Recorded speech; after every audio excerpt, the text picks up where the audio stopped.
All right, yeah, let's go ahead and call the meeting to order then. No visitors, it looks to be, but we just need to approve last month's minutes. So do we have a motion to approve? I'll motion to approve. All right, second? Any of you? Yeah. And then all in favor? Okay, thank you.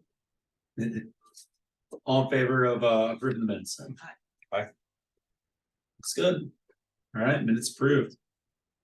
So old business, August 30th, the coffee. Guess we have to figure out where we're at on it and what still needs to be done, right? We need an invitation. Yes, that's what That is what we need. Fran and I were talking the other day on it. At the grocery store. At the grocery store, we were saying, probably need to let people know that it's happening. Mhm. So how do we want to disperse invitations? Do we want to do what we did last time and go like around the business districts again, or is there another way? Digital, we have emails from who attended the last time, and then I can hit areas again. Yeah. Yeah, I don't mind walking Old Orchard where I did too. I think you did one side and then I did the other, basically. You did your business district area. I have no bandwidth to help on that. I'm happy to make the rounds for sure. Okay. I can take Baja, Webster. That's self-named by the. I like it. So I talked with Public Affairs, they'll have they'll take the flyer we had last time and just quickly Yeah. revise today, so we'll have. The flyer that we had last time with revisions for the dates and then language, right? Just updated later today, midday, so we can have copies run at any point and stop pick up. We'll put the Eventbrite up as well, and then we have our business list, the entire business list. We'll schedule 2 more email blasts out this week and then early next week as well. Okay. On top of those who came last time. Will you get it to Bud so that they can Yeah. you can send out to the Jenny's chamber? on the chamber board, so. Oh, okay. Perfect. Okay, good. I've reached out to Bob Weber and John Barr. They both said they would be there. Heidi Butt said she would be there, or I asked if she couldn't to send somebody else. Chris Westmeyer, I did not hear back from him. We were talking about having all the heads of the different taxation districts and trade associations. So John Barr is kind of for their trade, I thought, and Chris, I kind of thought for their trade there. So, but I did not hear back from Chris. And then Ron, I asked on Tuesday and was a little non-committal about it, but Yeah. said he would try and make it. Try to be there. Okay. And for that, we have the template language, just simply who you are as a business district and then the programs that each have. So like Old Webster, Old Orchard has a facade program, which is Old Orchard Crossroads has a facade program, Old Webster, Old Orchard have a lighting program, things like that, things they do, those templates. So we can put together a board at the city if you want, once that template's approved, or we can take boards and have each district put them together. So I brought the folding boards over there, so. I don't think I'm gonna get each district to do it. I mean, did just- figure so, yeah, so I yeah, figured it was mean, just I easier for us. to Yeah, put that'd be great. So. Yeah. It's a spray, I mean, it looks a lot like the crab one, spray adhesive, and what we did last time, so. Yeah. Put them on, I'll send a couple potential questions, like each district, if they want to ask, what more could we do in our district for you, just type of thing, if they want the general suggestion box, or they can tell me a different question, I'll put it on their board, so. What else do we need to get together for it? None. So we have all the sign-in stuff, and all the post-it notes, that thing, where do you want to have stuff from? Is it the annex again? I reached out to John's people, but I wanted to double check on that. I don't think I didn't see That's it. fine. Didn't see it in the, Yeah, we didn't go to the annex last time because the order wasn't made, so we can go that way if you want. Yeah, let's keep rotating it. Okay. Other than that, rooms booked, tables, I'm assuming the same format as last time. yes. So, Okay. as we talked. Cool. Well, yeah, I guess the biggest thing is just if you can hand out flyers, let's pick them up this, today or tomorrow, Yeah. whatever works for you, and then try and get them out as quick as possible. So, So, yeah, I mean, I can pick up flyers as soon as they're printed and start. yeah, same. I'm kind of stuck like you, I've got no designers right now for today, tomorrow, I understand. Sunday. So, I mean, It also will I'm be, able, I can walk them around this side. okay, thank you, Stacy. I'll leave a whole big stack. I'll let you all know when they're there. I'll just be a whole big stack down at the front desk. You can grab whatever you want to Okay. take. Or the Perfect. front desk will know what it is. Okay. It'll also be in this week's paper in the Inside Webster Groves, the big daily or the big one-page ad that the city has every month. So. Okay, it's in there. great. Good deal. All right, well, I don't think we need to do much else on it. Yeah, it's kind of, Smooth sailing. yeah, All right, new business, infrastructure, organizational background, structure. So this was a request that came through and I'll just share my screen here quickly to talk about some of the options on trade associations, as many as we've talked about, but also some other options. And Fran has a load of emails that I sent her to send out to everyone now that all these documents came in from places. This is, so you don't have to just take my word for it. Let me get all this out of the way. We asked for a document that had been produced by Cunningham Vogel, which is a law firm. Then I've updated it, pulled some slides out, but in relation to the different financing techniques, namely types of entities, the special business districts, SIDS, BIDs, things like that around the area. Special business districts are the three types of government entities that we have here in Webster Groves. We have three of them, special business districts. They're in this location of the statutes, so anyone can see the law that governs them. And then I just put in, excuse me, sorry, go back up. This little, this is out of the current revenue assessed value book that the county puts out. So in July, to give you, these are the business districts that are across the county, St. Louis County. And where they are located and their assessed value. Obviously, Clayton is the big boy in the room, you know, $595 million of assessed value in property tax. Special business districts are different than other districts because they are property tax only. They are not related to the sales tax in any way. They take in no personal property tax. It is strictly the brick and mortar and property values that go into financing a special business district. I know those numbers are a little pixelated. I blew it up because it's a very small chart the county provides. But that's our current assessed value. So Old Webster's at 28 million, Crossroads at 7 million, and Old Orchard at just a shade over $15 million worth of assessed value. That's one model, and that's the model we have in terms of a government entity related to business promotion. The other models that exist within the state of Missouri are the Community Improvement District, which is very much like what downtown St. Louis is, if you think of the downtown ambassadors that they have in the programs. And that is a SID, that's a separate political subdivision, so it's not part of the city. So the SID is not a city entity, even though the city has some interplay with it, it becomes a separate entity, which when I give you the example that we talked about from Flagstaff will be very relevant. Property owners petition on it. They do have the ability to reach into sales tax as well, if that's part of the agreement. But whereas the special business districts don't, they can only go at property taxes. Then there's the NIDS, the Neighborhood Improvement District, which is usually done in areas of much more of a neighborhood type residential feel. You know, they want to improve sidewalks or drainage or, you know, a small park area and such. So again, that is, you know, out of, you know, a property petition by the owner. That's a NID. And then we have a TDD, which we do have here in Webster Groves right now. That is a separate political subdivision. There's a board of directors. Our TDD is very small and it's literally the Novus building. But where Layla Didi Mao is, that's the Novus building.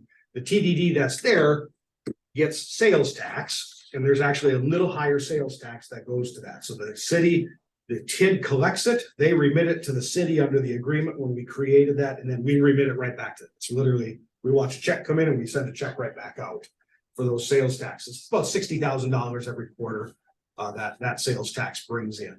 That funds the bonds that were used for improvements right in that space. That does not include the TIF, which paid for the parking garage. This is seriously the improvements right around the building. So that's a TDD. But again, separate subdivision from the city. So most of these you'll see are separate entities under state law than what the special business districts are. There's an enhanced enterprise zone. I just simply put this in because you'll hear people talk about it, but it's really It's much more of a larger entity to look at ad valorem taxes and really built for, if you're gonna try to do a casino or a massive retail district, think St. Charles, Chesterfield, the big developments that they're looking at, those enterprise zones become available. You'd have a hard time getting the state to be interested in using that model here in a smaller niche retail market. Could be done, just it's much tougher. So I left in a couple slides, which you can all look through. I'm not gonna go through and walk through each of these, but about the right tool if ever we wanted to look at these things in other places. And this includes in conversations with the property owner. So I'll just use Maypapa for an example, the Zeta Del neighborhood. If you wanted a SID up there, what are the right tools, that go for it? And this was obviously written for a city council type of audience. So you're going to see the strengths and weaknesses from things that, as Councilmember Belomo could tell you, things that we think about when we talk about city policy. But, they have SIDs are probably the broadest use of what we could do in terms of having a SID. It's broader than the special business district. There's more flexibility and leeway.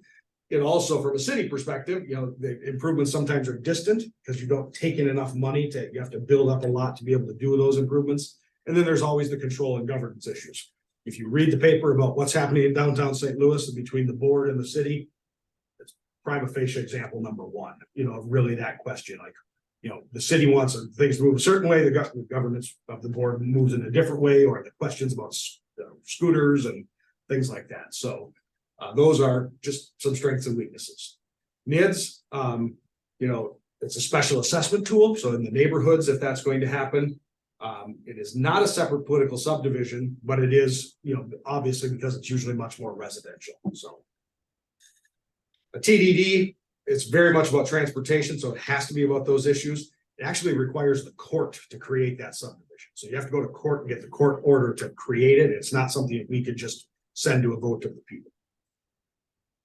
Then there's just some slides about ongoing administrations about special districts. I want to be clear, special districts does not mean the special business district. So that's take us and what we have here, and the three currently are not involved in these slides. So this is for a SID, and then obviously what we have to do in the SID about the budget goes to the municipality. There's a district board, annual meeting, and it has the same fiscal year as the city.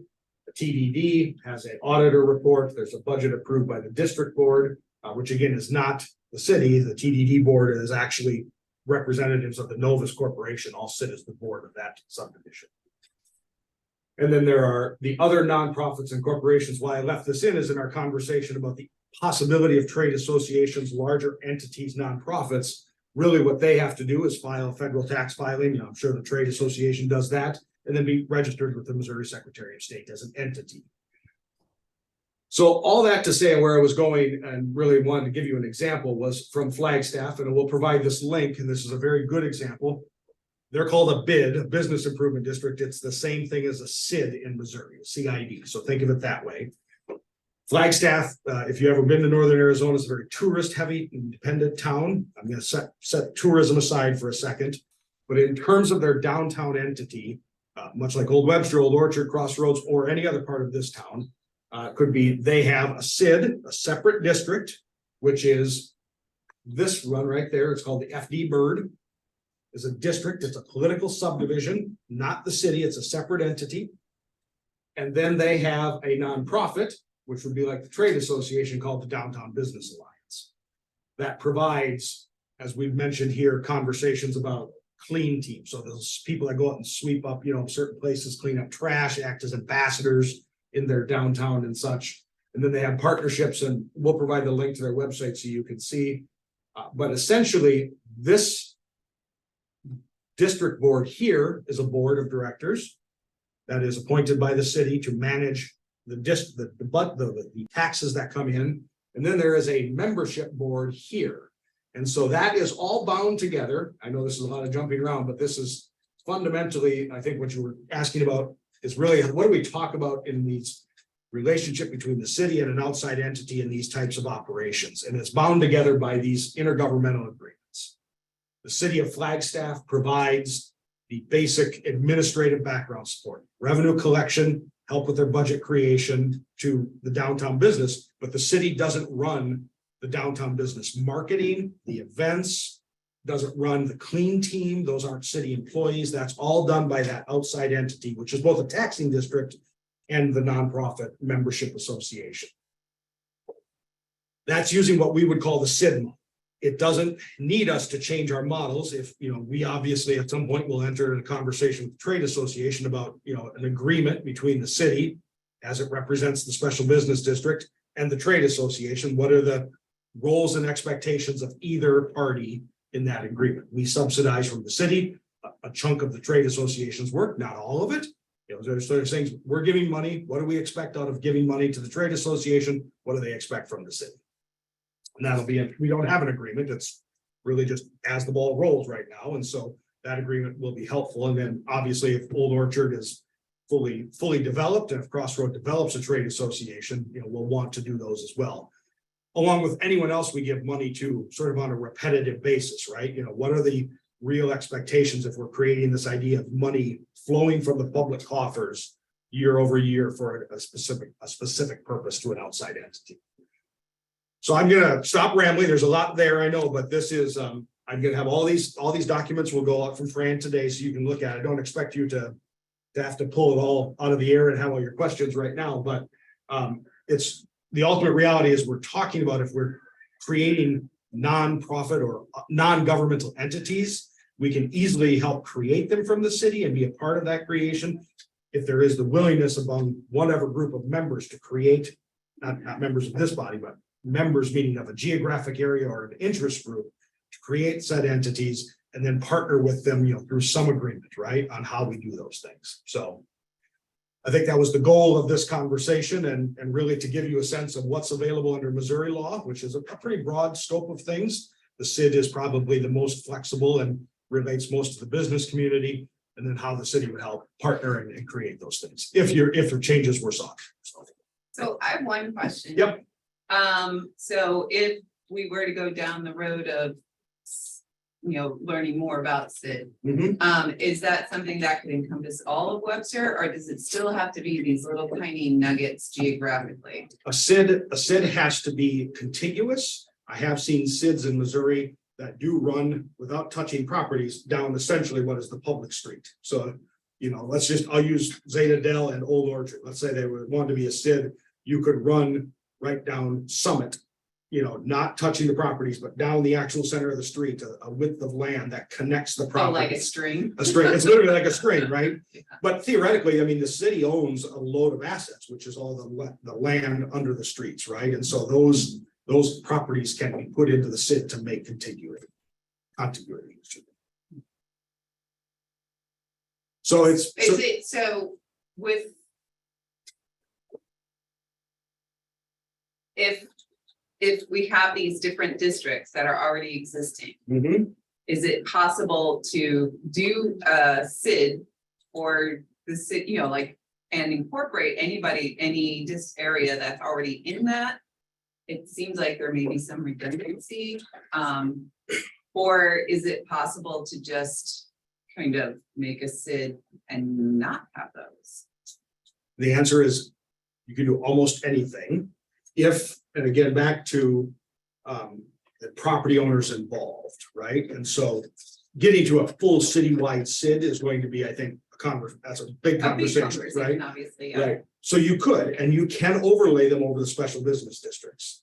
Now, I think I would guess if I'm an owner in Old Webster of a business or a property, let's just say a property, and you're just a real landlord, you may have a conversation about why am I getting a special business district property tax and a SID property tax. However, SIDs don't have to go at property taxes. They can avoid property taxes and go right to a consumption tax, sales tax, or go to special assessments. SIDs sometimes are not used under the tax laws at all. They go on special assessments. And so I'll use Crossroads as an example. In a couple of years will have their update to their streetscape. That's really a one-time project. They could say, we're going to put a special assessment in on the tax rolls to fund that one-time project and not having ongoing tax issue on sales tax of a rate increase or a property tax, and really go at it from a one-time perspective. So you could use a SID in terms of a special assessment for ongoing or one-time things. So again, very flexible, so you can do a lot of those different things, or you could say, we're gonna go in every area where there's not a special business district. You know, the three that we have, to use an example, all operate as they have, and we're gonna somehow connect Zeta to Yorkshire to the other end of Watson and, you know, over to Freddie's Market, you know, and create a SID along that property. How would something like this affect existing trade associations that, So it doesn't have to affect any of the existing trade associations at all. So there's no. Let me start with, the city's not saying we're going to create anything, right? It's simply the trade associations like Old Webster are very, from a city's perspective, beneficial so that someone else runs events rather than the city running events or things like that. And you also have the expertise and the marketing you want to do in the promotion. So if we created a SID, I'll use Yorkshire, wouldn't require a trade association at all. A SID is simply a separate political entity to garner revenue for a specific public purpose, right? That's what a SID is really doing. So it shouldn't affect any of the other trade associations. Now, if you created a SID within a business district, right? That's a conversation in creation of that. If they're going to overlay, how does that affect? How do these two new districts now you've created that overlay each other interact with each other? And so but that, I don't know the answer of how it would affect, because we don't really have a specific example saying we're going to do it. But it would be, we'd have to have that conversation. And just to point out, you know, obviously, the special business districts are city entities, meaning the city council ultimately, through the policy of the city, runs the business districts. The SIDs would have to come to be created to the city council. So the city council would, if they're going to create a SID, really think about if that's going to affect the business districts and have conversations with the advisory commissions. because right now, if we host an event, we have to go in front of the Special Taxing District Advisory Board of Old Webster and request, you know, $5,000 to go to the holiday open house advertising. So would that be removed, or is that still something that? So there, again, nothing is changing about that process right now. So what Old Webster Trade Association does to get city funds from the Old Webster taxes would all stay the same. The difference being, if there was a SID rather than the business district, the city wouldn't have any, the SID, because the SID is a separate political subdivision. It is not the city that is controlling those funds or making those decisions. So there would be no city involvement. The SID has a board that would meet, it's a government entity, a mini city council for that district that would make decisions about how those monies are spent. So that's, if that answers your question, Stacy, but as long as the special business district that you know at Old Webster, Old Orchard, Crossroads exists, that all stays the same for those events in the district, so.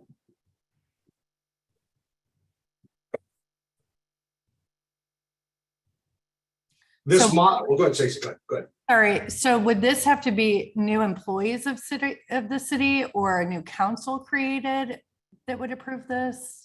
Where Yeah, are these so, people coming from? right, so once a SID is created, a SID is again governed usually by people within a board of directors that are appointed from within the area. So it's much like the advisory commissions on the business district. So if you have I'll use Old Webster since Stacy, you're from there. What is likely is what you see at the Old Webster Advisory Commission is very much like a SID board, right? Except they don't report up to the city council. They are independent under the law. So they make the final decisions. If Old Webster was a SID and not a business district. So that's where they come from. It can be anyone that has a property or however we set up the boundaries, right? Could be property based, could be a business base, could be operating within that, could be residing within that district. That's all determined by whatever the governing law that we create in creating the SID. So that's where it comes from. So it's like a mini council. About employees, the city employees are not employees. So a SID, is not like, we would not send city staff to be the liaisons to a SID. So if you look at the Flagstaff model, and I'll just switch to this one right here.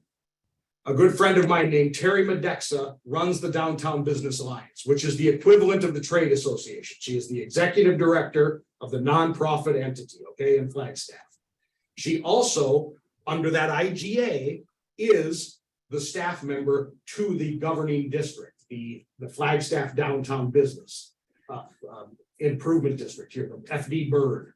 So again, two separate legal entities, but they're sharing the same staff member by that IGA, by an agreement that we can create. Missouri allows the same thing.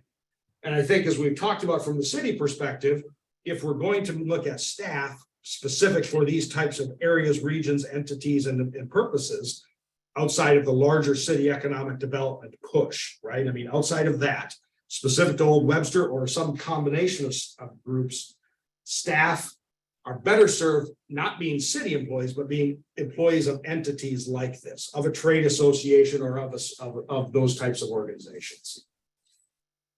So do I understand correctly then, when you were trying to explain the difference, the special business districts that we have now, council decides how money is spent.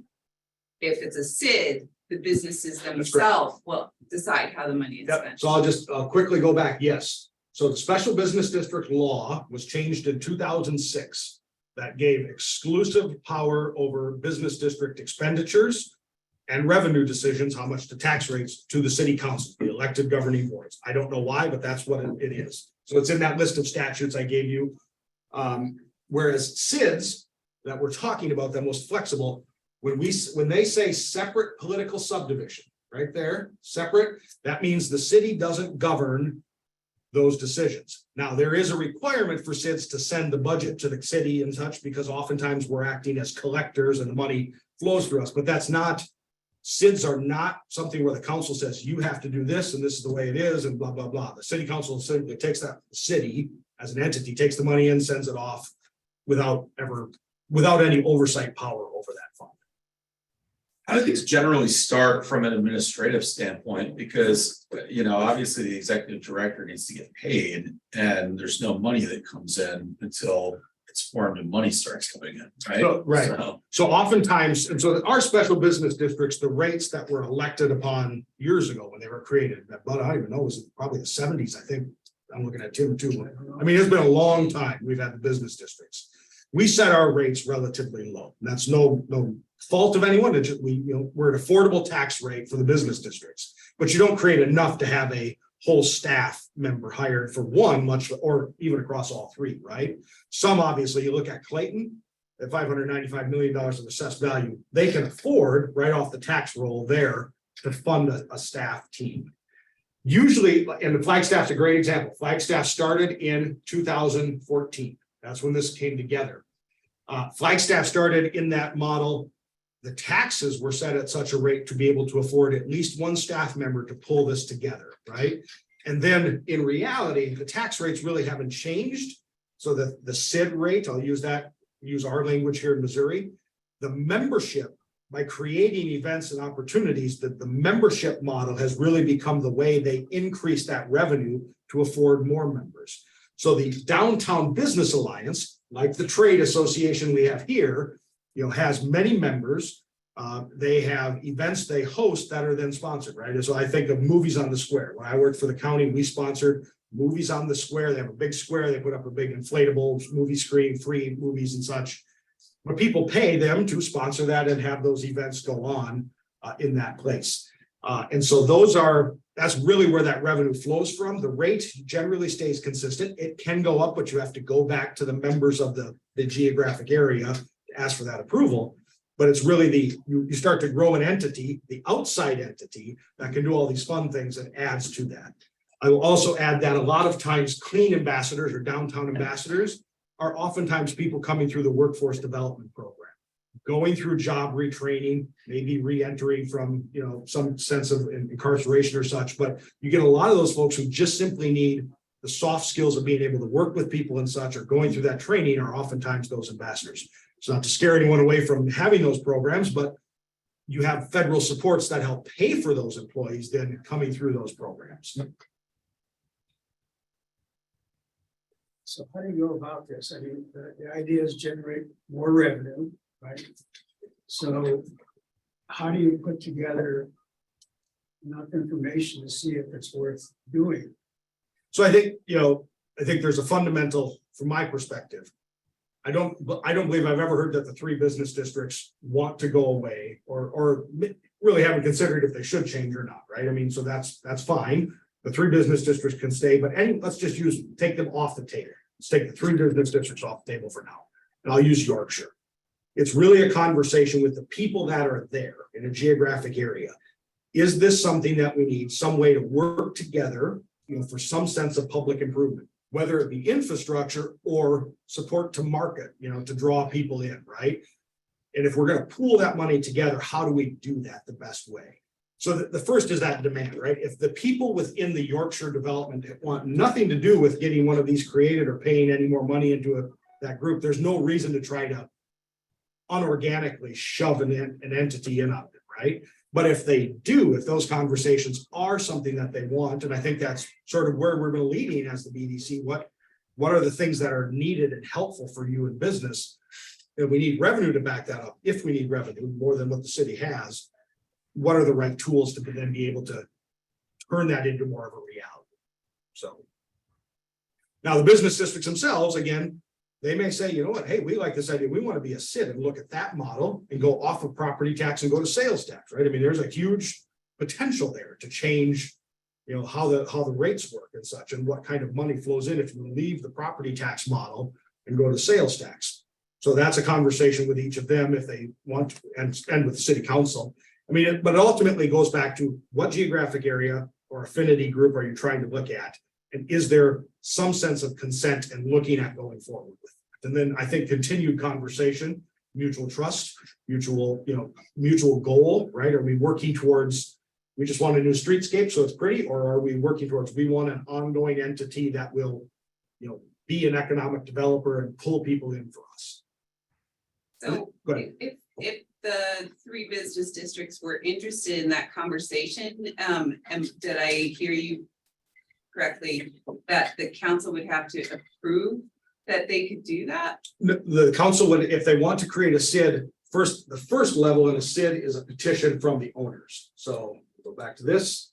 So you have to have the petition of the property owners, even if it's sales tax. Essentially, there's a petition of property owners that say, we want to look at doing this. The city can help facilitate that, but really we're facilitating conversations about, again, mutual goals, mutual mission. What are we hoping to get to?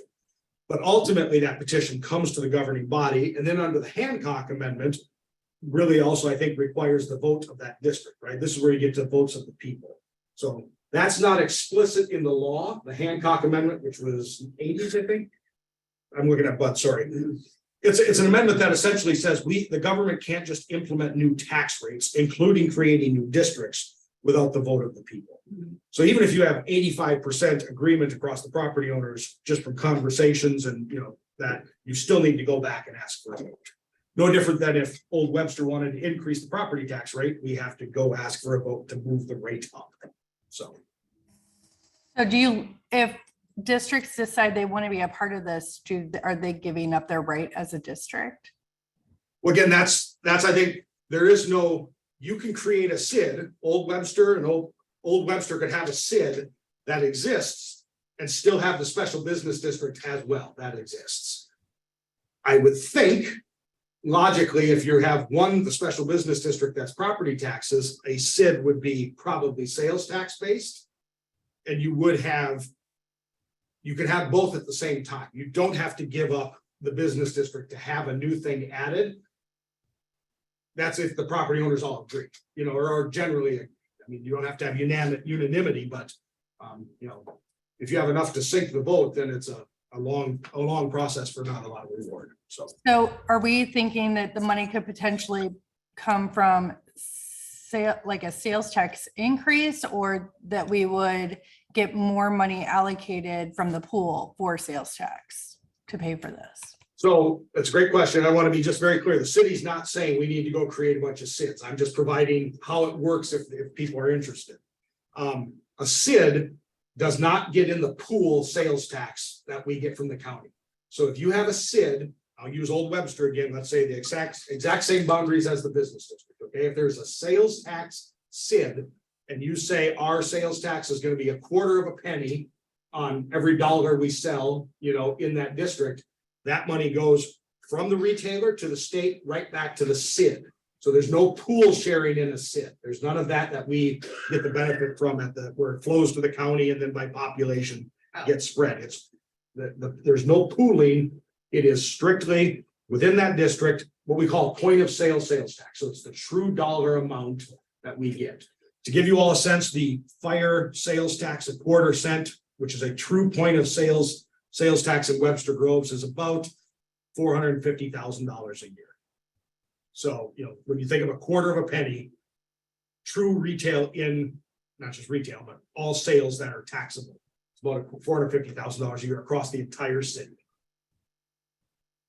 So it doesn't have to come from property tax. It can does not. come from a sales tax increase. That's correct, yes.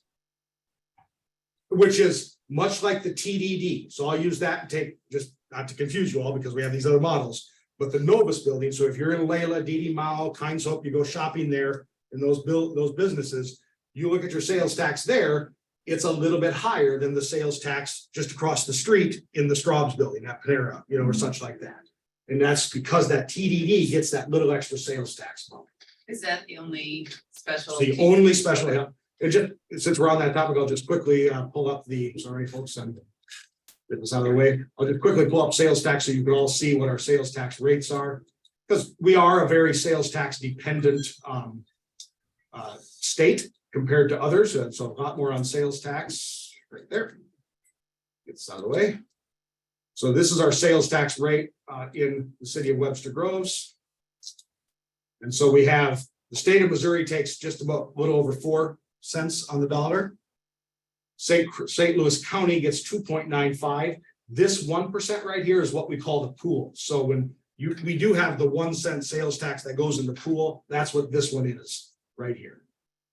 Webster Groves has authorized 1.5%. So we have the general fund shared, the local option sales tax, the fire sales tax, parks and stormwater, and the capital improvement sales tax. These are the others, 9.238. This is the Novus Transportation Development District right there, 0.625.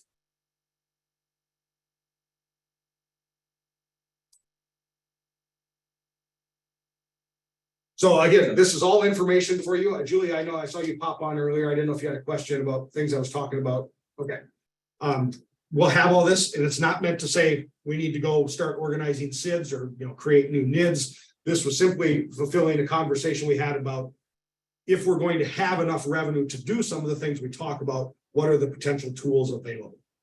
Very clearly, I want to be very clear for all the people at home watching whether this is the future potential. There is no grand master plan from the city that we need to create 3 SIDs here or do this or that. None of that has been directed by the council. In fact, I will say as part of strategic planning, an economic development plan is needed. What do consultants say? What do people say? What is the input from the community on these types of tools? And I think that's probably really the reality that kicks off if we're going to move into creating these where that arises on top of continued input that we receive here and throughout the community. So I have 2 quick questions, since we're talking about sales tax. Yeah. So like when you shop in Brentwood, it's almost solid 10%, if not. Exactly. Yeah. And is that what have they used like these kinds of models to help with some of the improvements they're doing there? They have, yes. And so, and then just, yes. So yes, they do have SID. I don't believe they have a business district like we have. I'm just going to go back and double check. They do not. So again, these are, if you look again, Kirkwood, if you go over to Kirkwood, they've got a little higher sales tax in certain areas for some of these things, but their actual downtown has a business district like Old Webster, Old Orchard, and such. I do think that their current business district has an overlay of some SID, as developers have asked for it to help build in some of the new developments that are right on the edges. So they've got, Stacy, to what you asked, a special business district on property taxes and a SID with sales tax in the same geographic area. So, and when was the last time our sales tax was increased here? The last sales tax increase would have been. Is it a really long time ago? It was not that long ago. No, it wasn't. a long ago. So 2017 is the last big vote, and it was the Prop P public safety through the county. But we get a chunk of that. So that was a county vote that was also contingent on it's being shared back. So we get, that's about over $1 million a year that we get out of that sales tax. out of the county. Okay. But as far as like something specific for around here for our piece, That's a place, isn't it? Well, that's the property. The fire, I think, was probably that would have been, I think, the early 2010s. I can't. It's not been within the last 6 years. I know that. So none of the current council was here to vote on that. So. I do have a Right. question while we're talking sales tax really quickly. I've been kind of confused and maybe you can just touch base on this quickly. How do we collect any tax from these offices in Webster? Like Edward Jones, any accountants? So you're asking a great question there about tax base. Services, accountants, lawyers, financial advisors do not pay, no offense, Mike, don't pay sales tax by state law. So let's be very clear about taxation as a principle. Local government has very little say about what we actually tax. The sovereign government, meaning the state, says what you can tax and what maximum rates and what kind of taxes you can apply.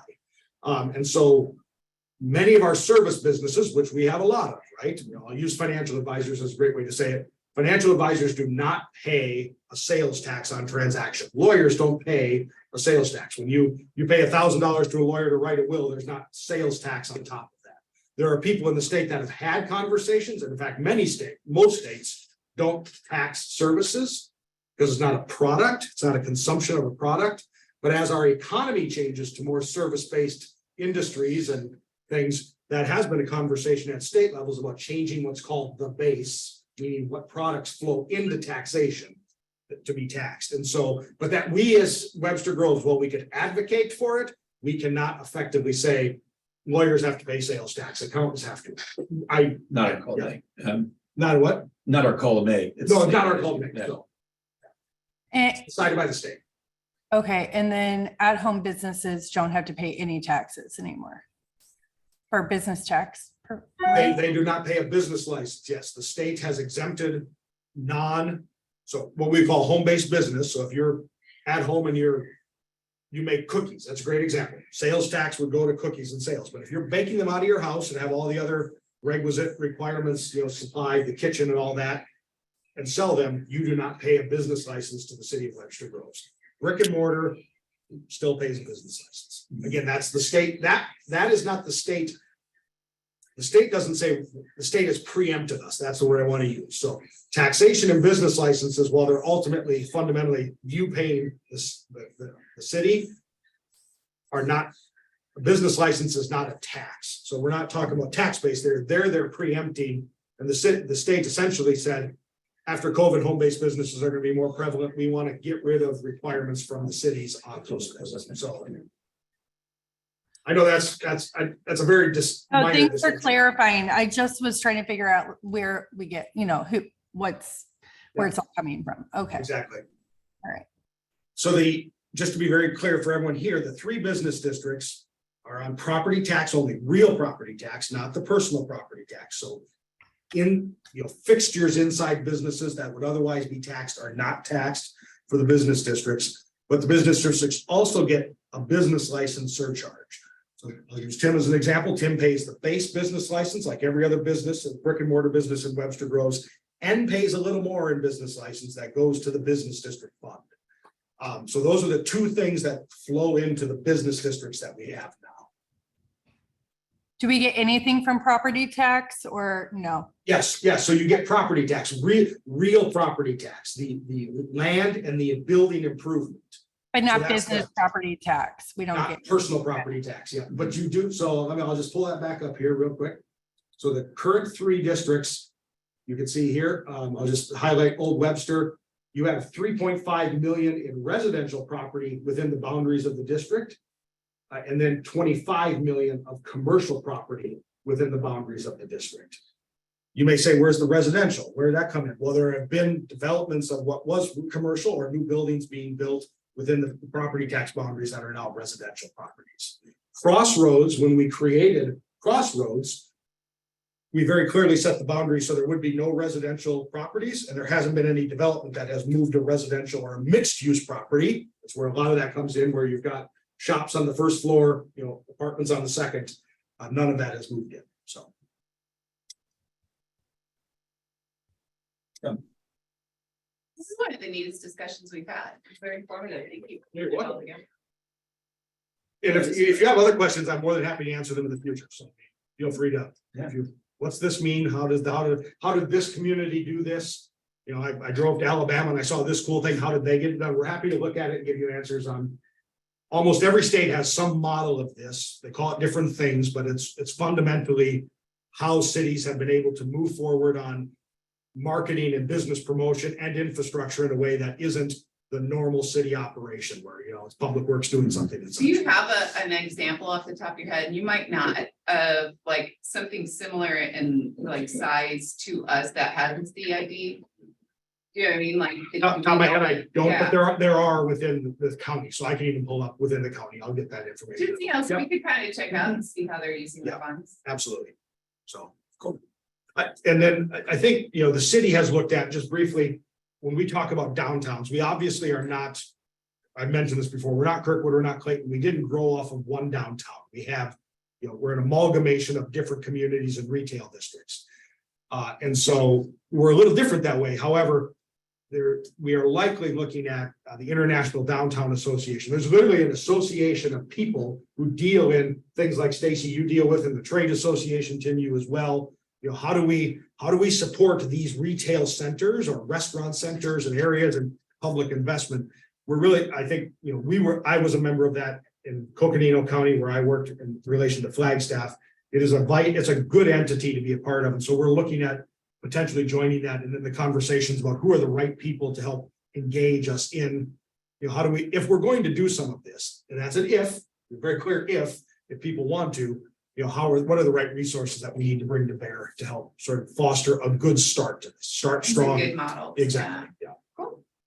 I also have a question. Have you ever worked in a city that has limitations for first floor retail? I mean, not limitations, like, I don't even know what the word is. that I meant. Spot zoning. Just kind of what- Spot zoning. Requirements that there needs to be a percentage of retail on the street level versus offices that can get approved and not approved. Yes, so actually, yes, so your Flagstaff's a great example, right? So I'll give you a quick sense. Flagstaff's booming because people want to come there, and you have Airbnbs taking a lot of the housing out of the market. So you're dealing now with people building up because now we need to have places for university students and also regular residents. But they have spot zoning requirements still where, okay, fine, you're going to build up 4 stories, but your first floor in this area, that's a commercial area, still needs to be mixed use. And now you've got these vacant, you know, storefronts, right? You know, that are built into the model of the business, when in reality, the developer just really want to build apartments, but he's required to build retailers. So I've worked in them and seen that. Obviously, I was with the county, so it was a little different context than being with the city that required them there. That didn't have, I'm sorry if I'm shaking the table on you. No. That didn't have much to deal in terms of the Downtown Business Alliance and the bid or the SID that we would call it. They didn't deal much with that because it was a city requirement. So that was really conversations with the community and the city about, you know, one, do we need more commercial space? Because obviously it's not getting leased, or 2, it's so unaffordable to lease it. What's the point of having this requirement? And then from the developer side, why do you need us to build this space if no one's ever going to move into it or be able to afford it in the pro forma of the financing? But yes, I do have experience with it, and that, to be clear, is a problem all across the country, because we said we'll take these mixed use buildings, but it's a commercial area, so we don't want just a residential building, you know, without some semblance of commercial in these downtown areas. But then also now COVID has hit, and now you see the city of Boston is offering developers who own commercial downtown properties, so office buildings, think the AT&T Tower here in St. Louis. 90% property tax abatement for 29 years to convert that to housing. You're not going to fill it with offices ever again because we're changing how we work. We'll give you almost 30 years free of no property taxes in Boston to make that housing downtown. So, I mean, we've got a changing commercial landscape in terms of properties because of that. Webster Groves is well primed here because we've always been the community where people live, not necessarily where they work, right? Because they're, you know, we have people who work here, to be clear. But, you know, in terms of, we didn't have the downtown Clayton Industries or the downtown St. Louis folks, you know, working here. They were driving in to do those works. Well, now if they're working from home, that's a benefit to us, our restaurants, hopefully, our shops, I mean, as people. They're here more often than just sleeping, it's not just a bedroom aspect, so. That's a benefit to us in some ways if we can really capture that economic activity. Hopefully that helped answer your question. Mhm. Good deal. Thanks, Eric. Yep. That was good. Should we go through business district updates real quick? I have two, quick new business things I'd like to introduce. We don't have to go into them because I know we're running short on time. I have a question. I was talking to Kelly Barr, of what the function of this group can be, because we were talking about traffic problems and safety in Old Orchard, and that, that maybe John and Ian have written letters to the county about safety on Big Bend there. But in past boards that I've been on, like the board or like a group of businesses can add an organization or write a letter to, and maybe have some more weight behind it than just like one or two businesses saying something.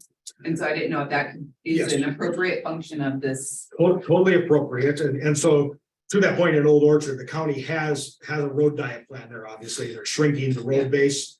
Adding, moving to try to slow down the traffic, but yes, so the BDC can write a letter to the county. I think the fundamental thing there is obviously would involve Pam and make sure that what the BDC is saying to an outside entity is not out of bounds of what the city council's policy and the city council on that issue about, creating more pedestrian safety, slowing down traffic, complete alignment. But if I'll just use something, if you were to say we need a freeway through Old Orchard, right, that may be out of the bounds of where the city Yeah. council is at in terms of city policy. Yeah. Yeah. It was just an example Totally, of yep. something, that we may want to look at Sure. some time if there's issues that we need to reach out. to. Absolutely. Old Orchard does that. Old Orchard just did that to the Parks Department, asking for chess tables at Gazebo Park. To help create that and then encouraging other fitness programs in the park. Not only just as a community well-being, but then also how do you create economic foot traffic, use open space for it, so. Cool idea. Then the other thing was, I've mentioned before about, a citywide marketing kind of thing to try and bring people from outside in the rest of the region to Webster. And along the model of the New York City Shop Your City program that they came up with. And so our marketing team, that we employ, just went ahead and I emailed that last night. So maybe at a future meeting, we could watch the video that how they explain the breakdown, but the cost is very affordable, I think, and it's really interesting. They would have a lot of deliverables for like businesses that are smaller, like say, like Embroider the Occasion. They were very interested in having some things that they could take and use, and it would include training and a follow-up for like the first couple of years. So like the first year's a little heavier on, the building of it. And then like the second year is extremely, reasonably cost as far as like helping with either ads or, like different kinds of whatever we would want, but just to keep the ball rolling. So, so anyway, I'd like to see if we can talk about that at a future meeting. And I wanted to ask about Notify Me.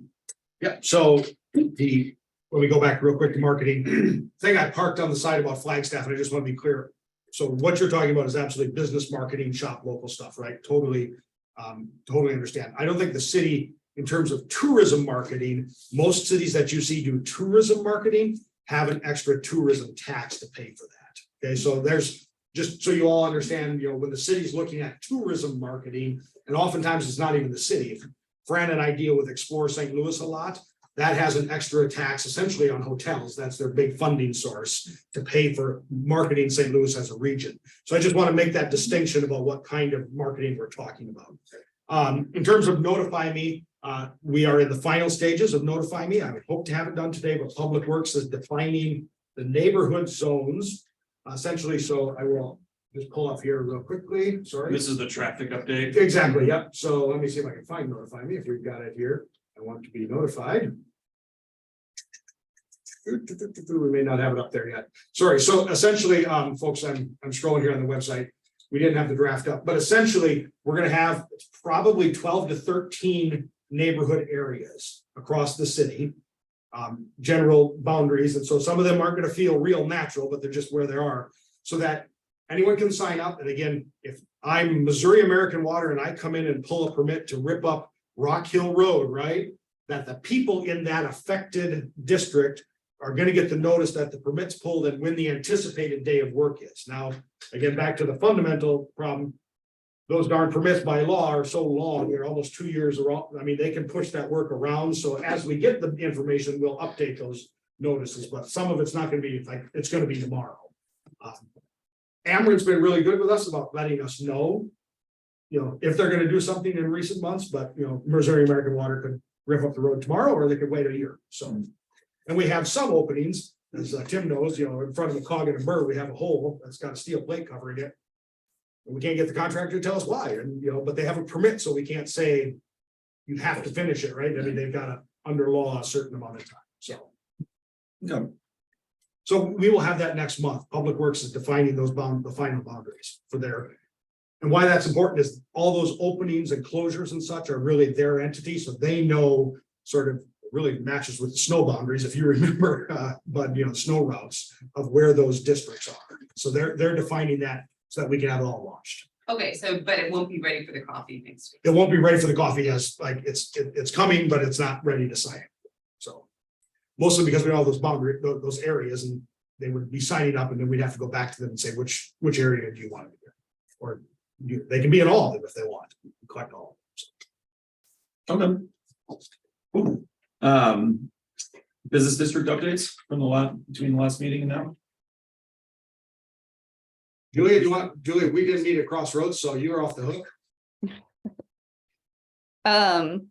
Pickleball September 30th. You guys should stop by. There's gonna be a bunch of other activities going on. Otherwise, just regular Crossroads. Fran Old Orchard, it's gazebo series and Video series this week, because of the heat, we did cancel, or I should say postpone. The next date that we could get everybody together though is not till October 6th.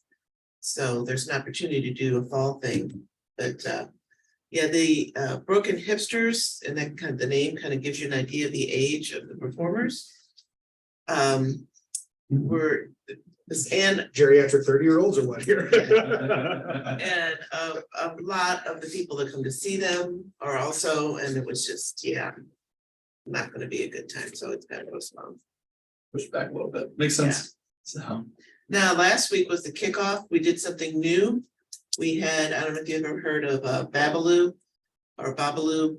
He doesn't actually spell it the same, so because that belongs to Ricky Ricardo, Babaloo.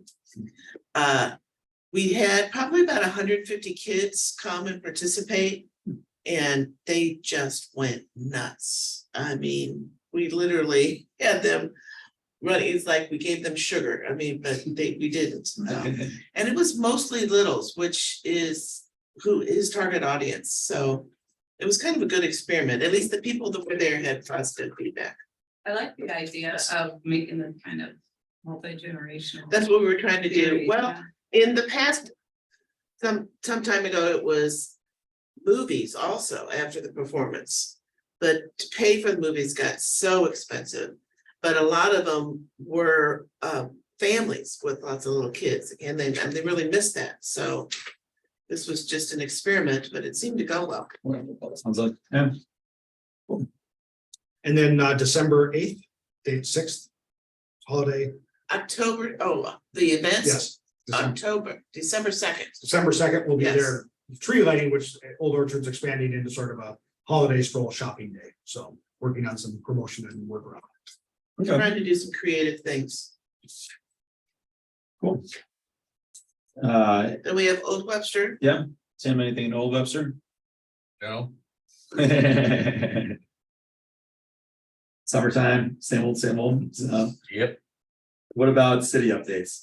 So Councilmember Bliss is not on. The police are working obviously with Mossfield parking lot closure. You can imagine what Hickson traffic is like, so they have not been with us the last couple of meetings because this week they're there and working on all that. They will be back next week. If you do have any issues with parking, they did ask to let us know so they can deal with that.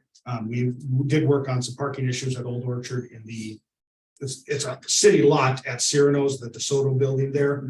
Had some issues with signs being put up restricting parking in the public zone that were not part of the city's lease with the building. So other than that, strategic planning is the plan is adopted. So now the staff is working on and will be reporting to council those deadline dates across the plan, timeline for implementation, which to your conversation we just had, when do we expect economic development work to sort of timeline out?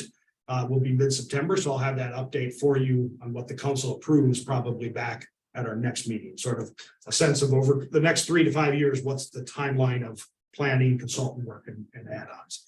And then also the Charter Review Board passed 26 amendments to the charter, proposed amendments. Tammy's a member of that, representing all of you and the entire city. But they will forward those 26 amendments to the council, I believe on the 5th. The report will be the initial presentation. The council will work through conversations about the amendments, deliberations behind them, and what the council decides to send to the ballot will be in line for the April 2024 ballot.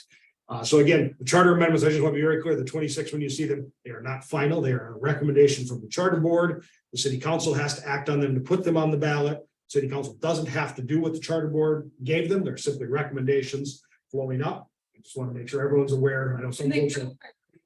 They do. So there's like, like, you're probably not gonna put 26 things on the ballot. So there's priority levels to be done over time. Right. And that's a very key point. It doesn't all have to go to the one ballot in April of 2024. The council could say, we need more deliberation around these sets of things, or just simply the ballot's too big. Let's put some in August of 24. We'll wait a couple of years. So. Okay, cool. Well, our next meeting is September 28th, but we'll see everybody at August 30th coffee. So I think that's pretty much it. Go ahead and adjourn. Flyer could be ready for everyone who wants to pick up. Oh, Julia's got her hand. Oh, Julia, sorry. Sorry, no, Eric, will you leave me one of those boards? I will. Thank you, so I can do the marketing one, okay. And if anyone needs to take one, flyers will be ready by noon. So you can, Okay. so just plan on by noon, you can stop down, pick them up at the front desk. All right, cool. Thanks all. Mike, I'm sorry.